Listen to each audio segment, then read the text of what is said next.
ಸ್ನೇಹಿತರೆ, ನನಗೆ ಈ ಜಾಗವನ್ನು ನೋಡಿದಾಗ ನಾಗೇಶ್ ಸರ್ ಅವರು ಕಲಾ ಮಾಧ್ಯಮದಲ್ಲಿ ಒಂದು ವಿಡಿಯೋ ಬರುತ್ತೆ. ಅಣ್ಣವರ ಬೆನ್ನುಜ್ಜೋದು ನನಗೆ ಆ ಒಂದು ಇದರಲ್ಲಿ ಸಮಯದಲ್ಲಿ ಸಿಕ್ಕಿದಂಥ ಒಂದು ಪುಣ್ಯದ ಕೆಲಸ ಅಂತೇಳಿ. ವೀರಪ್ಪನು ಸ್ನಾನನೇ ಮಾಡ್ತಿರ್ಲಿಲ್ಲ. ಯಾವಾಗೋ ಒಂದು ಟೈಮು ಹಿಂಗೆ ಸ್ನಾನ ಮಾಡೋನು.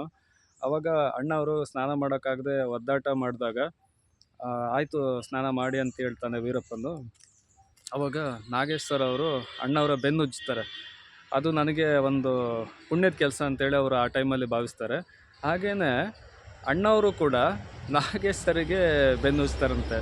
ಇರಲಿ ಇರಲಿ, ಏನು ತೊಂದರೆ ಇಲ್ಲ ಅಂತೇಳಿ. ಅಣ್ಣವರು ಅಷ್ಟು ಸರಳ ವ್ಯಕ್ತಿತ್ವವನ್ನು ಹೊಂದಿದ್ರು ಅಂತೇಳಿ ನಾಗೇಶ್ ಸರು ಕಲಾ ಮಾಧ್ಯಮದಲ್ಲಿ ಹೇಳಿದ್ದಾರೆ. ಈ ಒಂದು ಜಾಗವನ್ನು ನೋಡಿದಾಗ ಅವರು ಆ ಟೈಮಲ್ಲಿ ಸ್ನಾನ ಮಾಡಿದ್ದು ಇದೆಲ್ಲ ಒಂದು ಸಾಂದರ್ಭಿಕ ಚಿತ್ರ ತೋರಿಸ್ತಾ ಇದ್ದೀನಿ ಅಷ್ಟೇ, ಇಲ್ಲಿ ಮಾಡಿದ್ದಲ್ಲ. ಸಾಂದರ್ಭಿಕ ಚಿತ್ರ ತೋರಿಸ್ತಾ ಇದ್ದೀನಿ. ನನಗೆ ಆ ಟೈಮು ನೆನಪಾಯಿತು, ಹಾಗಾಗಿ ಈ ಒಂದು ಜಾಗದ ರಿವ್ಯೂ ಮಾಡಿದೆ. ನೋಡಿ ಪ್ಲೇಸ್ ಹೇಗಿದೆ ನೋಡಿ. ತಾಳ್ಬೆಟ್ಟದಲ್ಲಿದ್ದೀನಿ ಈಗ.